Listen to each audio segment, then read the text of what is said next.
The Beer Brothers is a comedy podcast where two dumb babies related by blood grew up and now review beers for you, the people. You can drink along if you'd like, but maybe don't do it in your car on the way to work. Drink responsibly. At home. In the dark.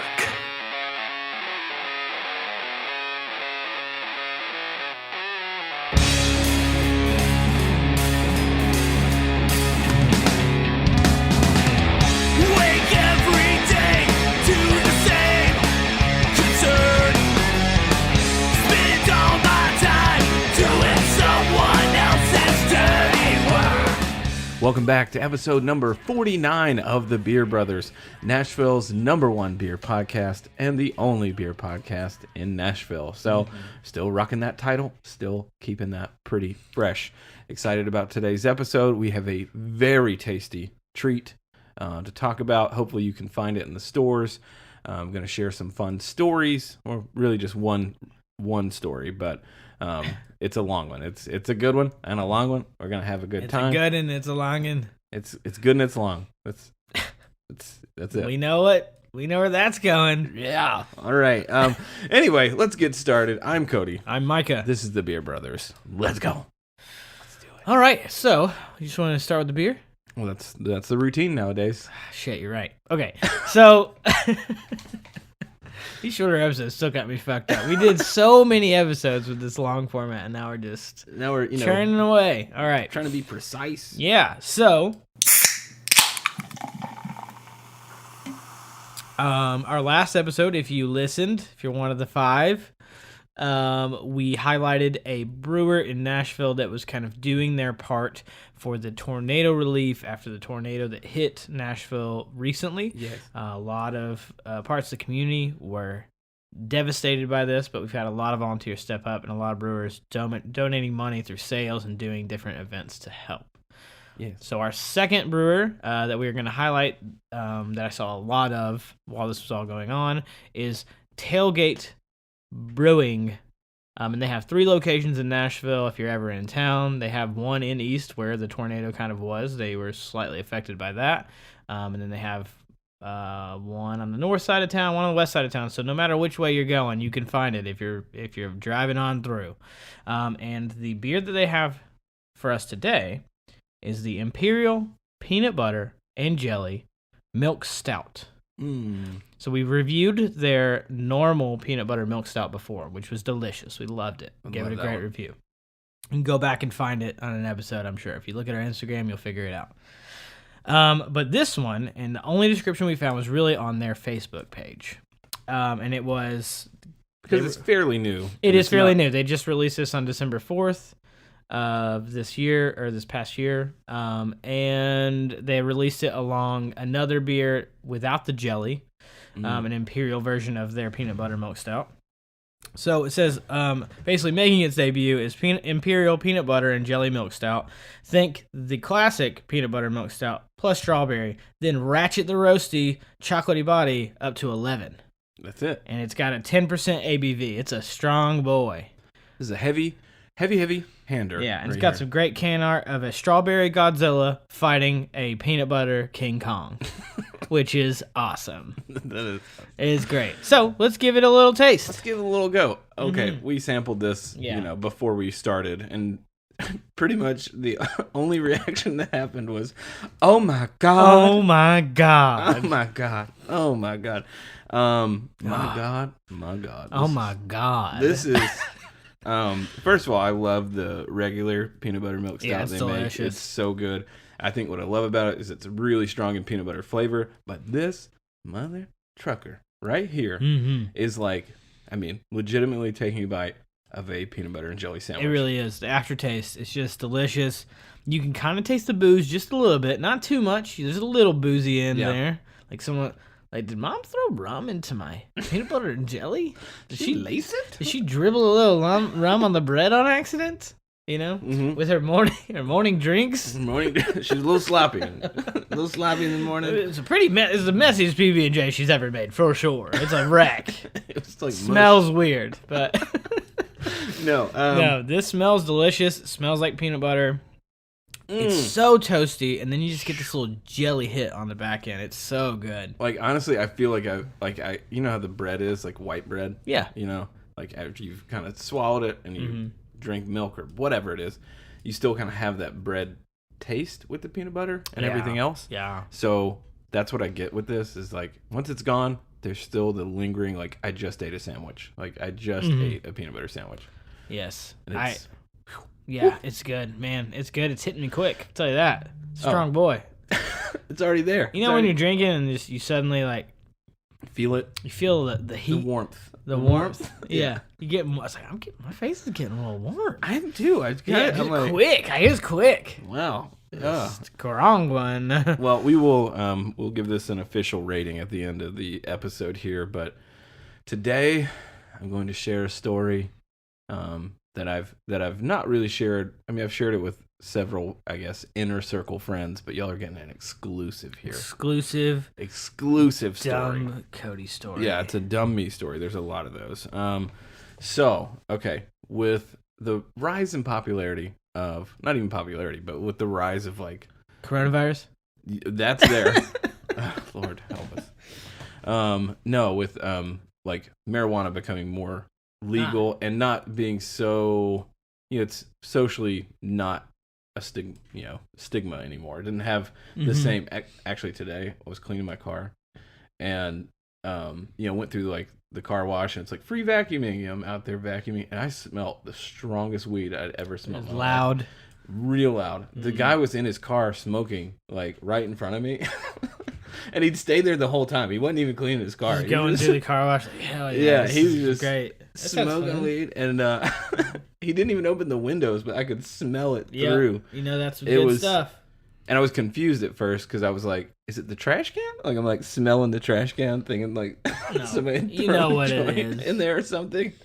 Anyway, okay, so I'm gonna tell you about a time that I don't smoke like weed hardly ever. You know, it's a rare occasion if I do it. Just because it is still illegal here. I don't know. And yeah, I don't know. I don't do it a lot. But there was one time, okay, I got some tickets to a Jack White concert, and me and Jimmy went, and he's like, dude, you know what we're going to do? We're going to smoke some weed before we go into this concert. And I'm like, okay, that sounds fun. It should be a great time. Sure. I mean, because what's better than like music, honestly, when you're in that frame of mind. True. And so, anyway, we go, and this is like mistake number one. Okay, mistake number one is we get to the parking garage, and we're like, well, I guess we need to like hit this joint right now, right? And we got all the windows up, like everything's like locked down, and we bake out this car. I mean, it is. We were the dude at the car wash, pretty much. Yeah. Like just smoking, letting it fill. We took a bunch of hits, probably way too many hits, not appropriate level. And we get out.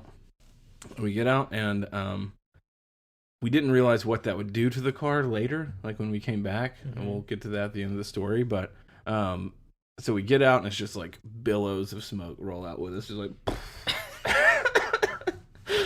You know, like a whole bunch just comes out with us, and I'm like, oh god, like paranoia probably was already setting in a little bit. I would have been just geeking out, freaking out. Lord. Yeah. so that and we're both like, oh man, we smell like weed, like it smells bad, like we stank. Yeah, we're stanky right now.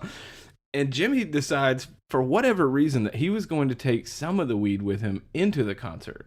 Okay, that's a bad idea. Oh yeah, it was we're already high walking in, we're like walking, from the parking garage on Broadway in Nashville, and then we're getting to the arena, and he just had this little nugget of Bobby Brown in his pocket, just some old reg in his pocket, and we see there's security, and it's like, oh, they're checking people for whatever, and we're just, he's kind of freaking out because it's not like normal security, it's like police. Like there's like policemen that are, doing the wands and whatever. And so we get in line, And we're going through the line, and he's like, dude, should I just throw this away? Should I get rid of it? Like, what should I do? I'm like, I don't know, man. I don't know what you gotta do, because we're seeing Yeah. we're having that conversation. I don't know. You know, like, we're both panicking a little bit. And we notice, like, we get up to the spot, and they're like, all right, everything out of your pockets. Right? Ugh. Idiot. His face, he looked like he just got shot. He looked up at me like, huh? What? So he had to take out his keys, his phone, and he didn't take the nugget out. And so they wand him, and then they pat him down, and the guy feels the nugget and even gives it like a little squeeze. Yeah. Squeezes it. And he let it go. Like, he didn't like, oh, what's that? You know, ask him to pull it out of his pocket. Yeah. But I sat there and watched Jimmy's face, like, he's like I'm sweating. about to get arrested. He's sweating bullets, and like this guy's like kind of pats it, and he's like, he like crunches it a couple of times. No. Like, it was like a, it wasn't like. I wonder if he thought it was like a receipt or trash. He probably thought it was like a piece of trash, because it was really small. But in that moment, we were both like, here it comes. We're going to jail. I don't know. And then, so we get through security, which is fine. But as we're getting through security, it's like the wave of the high hits. Man. You know what I mean? Where you're just like, oh shit, I'm really there. I'm here. And we're riding the escalators up to our seats, which is that was a magical time. Riding the escalators. Oh yeah. You're just like, I'm floating, but I'm not. And like, the way I'm moving right now is real good. It's like really neat. Like, look at the people are getting smaller beneath me, and wow, what a great time. time. People in front of me are getting bigger. Right, right. I mean, that's pretty much it. So we get up there and we get to our seats. I forget who I think Loretta Lynn was the opening act. Sick. Yeah. So we're watching Loretta Lynn open for Jack. That's good. That's really good. Isn't that cool? Yeah. I don't know. I guess I can put that in my book. I've seen Loretta Lynn actually. Yeah, that's cool. Perform. You know, so we're sitting there, we're watching it, and we're just both like, hi. Also, Jimmy's really nervous. He gets like, his paranoia goes to, I don't want people to think I'm gay. I don't know why. He goes there, but he's really worried about it. Because it's just me and him, you know, like going to a concert together. And, in his mind, it's like, I'm not. I'm not that guy. And I started to get hungry, you know. The munchies hit me pretty bad. I'm like, I'm going to get some food. He's like, I'm not moving. I'm not going anywhere, because he's freaking out. So I go to the concession stand. I know that I'm high. And a cop comes up right behind me in line, like, and stands in line with me, right? And I'm there. I'm like at the level. So I'm already freaking out. Like, oh no, he knows. Everyone knows. This guy knows too. And I get to the line. I get up there, and it's like the Hunt Brothers Pizza place. Oh, okay. Yeah, it's one of those spots. And I'm like, can I get a pizza? A hunk of cheese. Oh god. You know, it's like a hunk of cheese, pizza. Yeah, a big old hunk of cheese. I mean, I ordered, I think, 4 things. You know, oh my god. Like they knew a cup of fries, is blasted right now. Popcorn, some peanut M&Ms. I ordered all the things. Give me the salt. Give me the she sweet. was like, the lady knew I was, and she was having a heyday with me, because she'd be like, oh yeah, you want the popcorn? Well, you're probably gonna want something sweet too, aren't you? And then she just kind of like kept, I was like, yeah. You know how it is. That sounds great. And then we get done with like my order. She's like, you don't have anything to drink? You're going to be awfully thirsty in there. And then you're like, I'm thirsty right now. Yeah. Well, she starts like, I'm like, yeah, I want like, can I get like a large Mountain Dew? And she's like, you hear that, guys? He's thirsty. Get him a large Mountain Dew. Like, she's yelling this. There's a cop right behind you who's like, this is weird. Yeah. This is weirder than normal. I've been in this line several times. No one's ever done this before. Right. And I'm like looking around at this point. Anybody see me? Do they know me? And the cop is behind me too. I get my food, which is fine. Yeah. You know, I get my food. I look like Jim Carrey coming out of that convenience store. you know, in Dumb and Dumber, yeah. where he's just got all Big this gulps, shit. huh? Yeah. Well, see you later. Cool. See ya.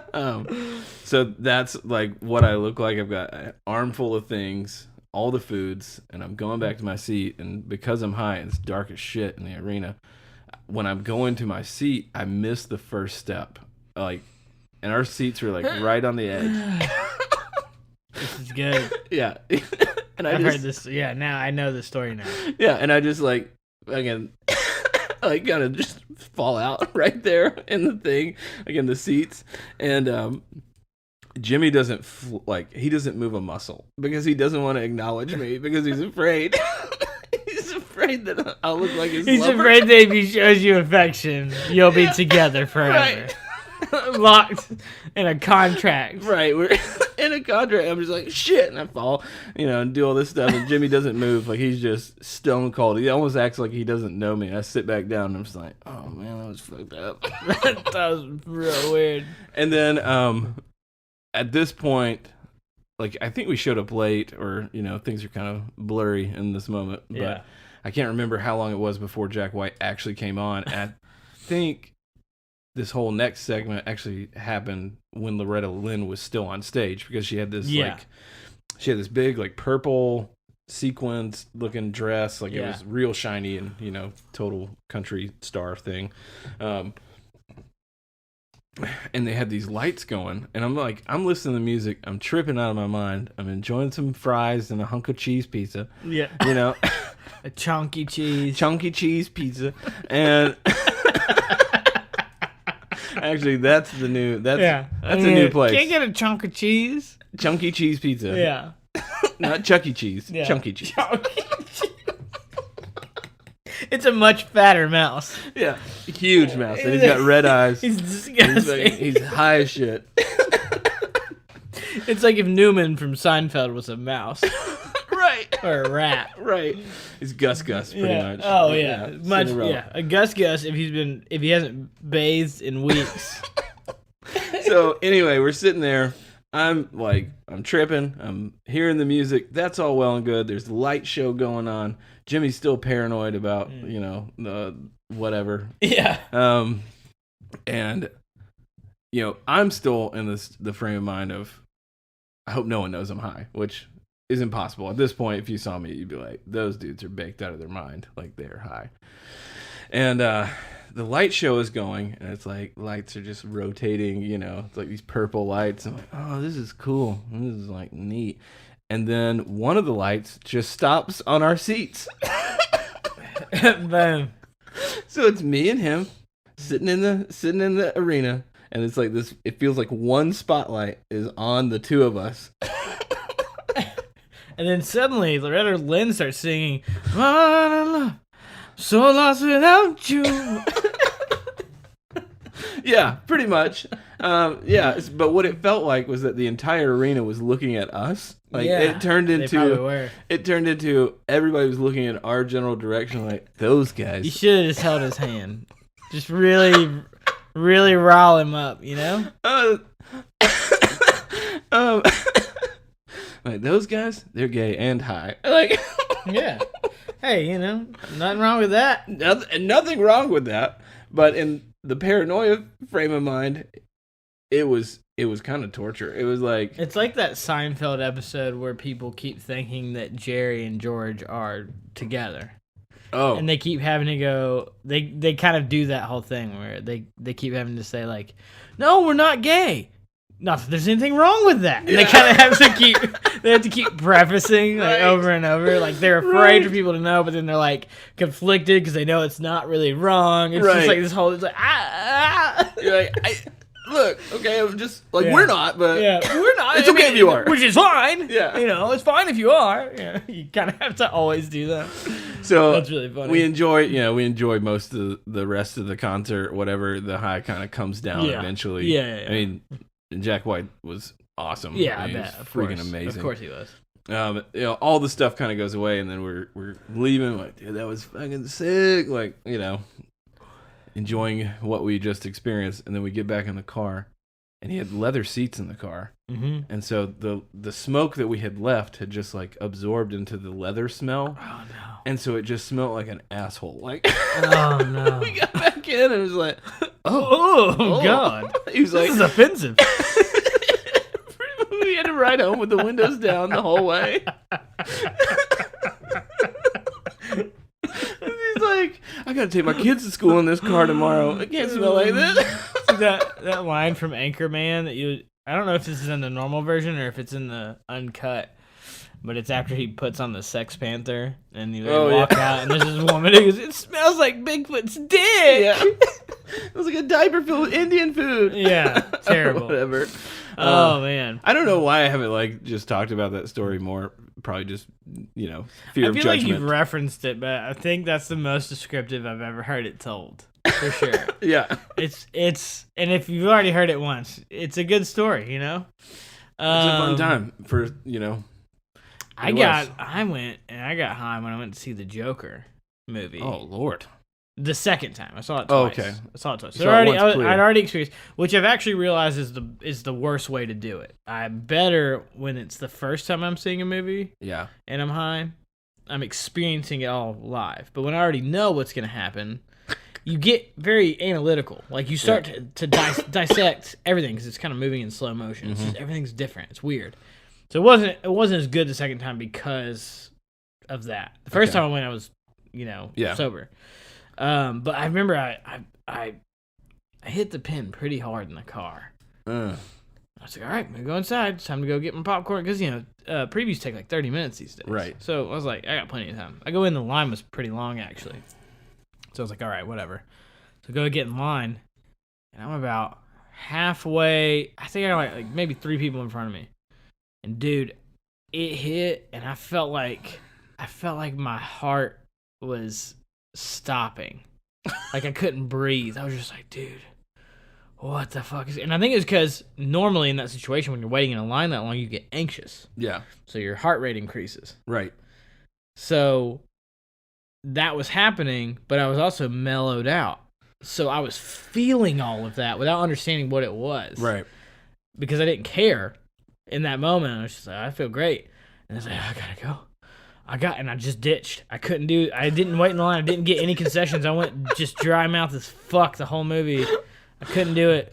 And I remember trying to walk to the theater I was in, and I literally had to lean up against the wall because I just felt like I could. I'm just melting. I'm melting. And I was just like, I was using the wall support. I was just like, oh man, hold me up. Please let me look normal. Do you remember when we went and saw Us? And, yeah. And we were both high. Oh my god. And then the part where the dude's like screaming on the boat, he's like, ooh, yeah, you were and crying, laughing for like 20 minutes. Like the part had been over forever, and you were still laughing about it. Like you were trying so hard to be respectful, but you were cracking up, which was just making me crack up. And then, it's like in church when you and your friends are giggling and making a joke, and you're just over there like. And you try to make it seem like you're coughing, but you're really laughing uncontrollably. Oh my god! Yeah, that was a great time. Okay, let's wrap this up. Speaking of coughs, here's a Corona update. Yeah, all right. Coronavirus update. Yeah, when we last recorded, it was the night that NBA canceled their season. Since then, we have seen NHL has canceled the rest of their regular season. They're postponing their playoffs. NBA's doing the same thing. NCAA. Canceled all their stuff. All college basketball's done. There's no tourney this year. There's no March Madness, which is just kind of infuriating. But, like, you get it. Everybody's just being very safe, and they're just like, you know what? Let's just nip this in the bud. Let's just cut it all off, quarantine, be smart, and just that way we don't have any spread. Because, big events, that's dangerous. Especially with 2 NBA players getting it. Like, I get it. Right. Okay, so Disney World closed. There was something else that happened. We're in a state of emergency now. There's a lot of shit. It's just it's crazy. I'm afraid to go to Shoney's. Do you normally go to Shoney's? I'm normally afraid to go to Shoney's, just generally, year-round. I don't know. I mean, I'm terrified to go to Shoney's because I'm afraid I'm going to bite into a knife or something. The breakfast buffet, man. This powdered eggs. Calls my name. Just calls my name. Powdered eggs. And you're going to get coronavirus if you go to the Shoney's buffet. Yeah. Oh, 100%. Yeah. That's probably what those little eggs are made of. That's what the powder is. Corona powder. Yeah, it's Corona powder. Oh my god. Got it. Okay, let's wrap this up. Yeah. I think we're good. You're in the time frame. Yeah, we're this is solid. We're good. Okay, review that beer. I am giving this beautiful masterpiece a 4.8. Oh man, I was gonna say the same thing. Well, that's what I'm going with because our highest rated beer. It's super drinkable. It is packed with flavor. It is not like there's no like weird off flavors or bitterness or anything. It's pretty damn smooth. The only downside to it is because it's a 10, you're not gonna have a lot of these. Not that you have to have a lot. It's not even really a downside. I mean, I guess it is because it's like, oh, I want more. Yeah, then you're gonna be hammered. Yeah, but that makes it a sipper. You can enjoy it over time. It gets good when it's warm. Yeah. So, and I'm not usually a fan of 10 because it just tends to be too boozy. But the way this was done, you don't have that. Yeah. So we gotta go drink beautiful. another one soon. Beautiful tailgate. Damn it, this is a beautiful beer. I remember one time we really ripped into them for their the way they didn't have descriptions on their website. Was it them? Yeah, that was a long time ago. So maybe it's different now. Yeah, they fixed it a little bit, which is good. But beautiful beer, boys, girls. I don't know who made it. Whatever. Yeah, boys and girls, peoples. No, I agree. 4.8. That's what I'm gonna give it. I'm gonna give it 4 beer babies, and then like the other beer baby, the one at the end. They're just missing like calves down. Calves down. They're just missing that part. Like they're missing like right under the calf, or maybe half the calf down. Actually, no hands, no feet. That's no hands, no feet. The rest is there. They're good. Everything else is there. Yeah, exactly. So that's what I'm giving it. It's absolutely delicious. I don't really have a lot of qualms. It's hard for me to give it a 5 because, as drinkable as it is, it's a very filling beer. Yes. And that's the thing. What you want is a beer like this that is not filling. If you can get this without being anywhere near as filling, you would probably have a 5. Absolutely. It's really close. Really, and that's really that's it. It's just a filling beer. That's the only reason it's not higher for me. But yeah, I think that's it. I think we're done. Beautiful. All right. Well, this has been the Beer Brothers. I'm Cody. I'm Micah. Good night. Bye.